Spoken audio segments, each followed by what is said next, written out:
So over the last couple of months, we have been talking a lot about three countries: India, Pakistan, and America.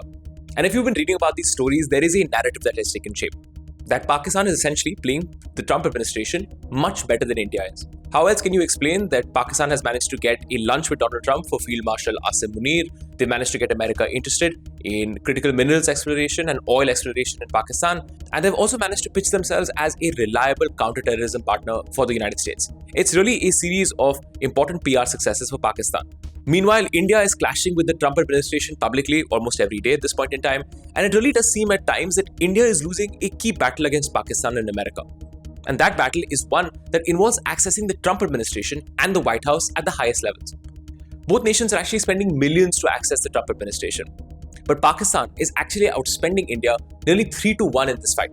In a report I just wrote for HT, we actually found out that Pakistan is spending $600,000 a month to hire a battery of 6 PR and lobbying firms to fight for its interests in Washington, D.C. Meanwhile, India, which is a country that is 11 times the size of Pakistan's economy, spends only $225,000 a month. Now, we've got to understand why that's important. In India, lobbying is illegal, but in America, it is a feature of power politics.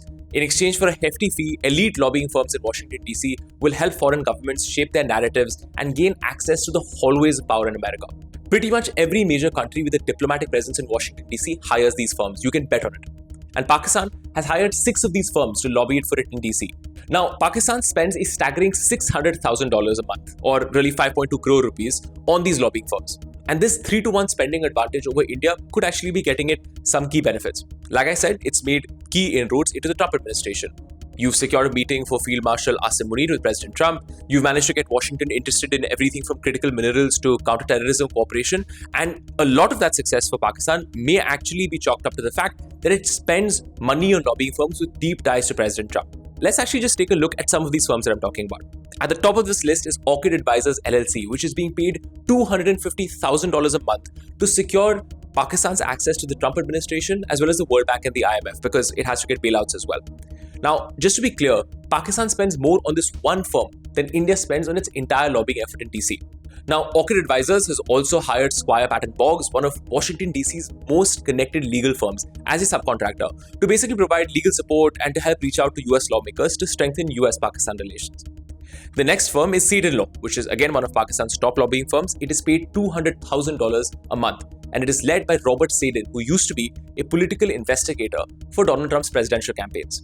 There's also Javelin Advisors, which is another firm that lobbies for Pakistan. Now, this firm was actually founded by Trump's former bodyguard, Keith Schiller, and the former Trump Organization executive, George Soryal. Now, if you look at Javelin's contract with Pakistan, it has actually agreed to push Pakistan's narrative on India and on Kashmir to the White House and to Congress. These are some of the most powerful bodies in the United States. And you might ask how we know about this. Well, one of the nice things about covering the story is that all of these filings, all of these contracts are publicly available on the Department of Justice website. You can go and find them at this point in time. Now, these two firms have been perhaps very, very successful in helping Pakistan.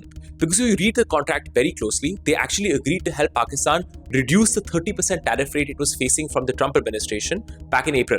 They've actually succeeded in that. The tariff rate Pakistan now faces is 19% because of the trade deal that was signed with the Trump administration in July.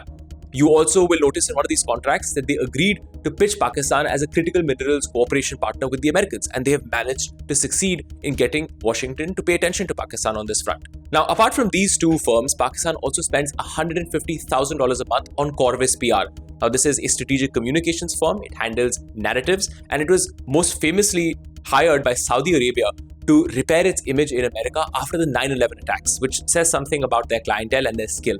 So all in all, Pakistan spends $600,000 a month on 6 firms that have basically helped it make deep inroads into the Trump administration. Now, added to all of this is the reports we've seen on Pakistan spending money to get access to Trump's financial businesses like World Liberty Financial. Now, this is happening even when, I would remind you, Pakistan is struggling with a massive economic crisis at home. The flip side, of course, of all of this is that India is spending just $225,000 a month on 2 firms. The first firm is SHW Partners. This is a firm that India pays $150,000 a month for its services, and it's led by one man, Jason Miller. Now, Jason Miller has been a very close associate of Trump in the past. He worked on his 2016, 2020, and 2024 political campaigns. Now, Miller is a deeply controversial figure in American politics. He actually could not join the first Trump administration due to his extramarital affair with another Trump staff member. Miller has also been accused of rape and is facing legal proceedings at this time. Despite that, India has hired him because of his supposedly close ties to Trump. India has also hired Mercury Global Affairs, a lobbying firm that used to actually employ the current White House Chief of Staff, Susie Wiles. Again, someone with a direct line to President Trump. Now, India spent $75,000 a month on Mercury, and that brings India's total lobbying spending to $225,000 a month. That is, again, as I said, almost 3 times less than what Pakistan spends. Now, some people will tell you that spending more money on lobbying really doesn't make much of a difference. I mean, Pakistan was spending more money than India over the last decade and still barely managed to get any foothold in Washington because America was scarred and burned by how Pakistan had treated it during the Afghanistan war. And that is true.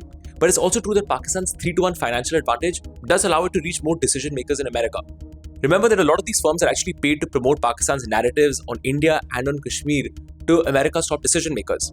And on those questions, it absolutely does matter if Pakistan spends more, is able to reach larger constituencies and more influential people. So as the India-US relationship spirals into crisis, partly because of the Trump administration's policy on Pakistan, this is a story that we will have to watch extremely closely.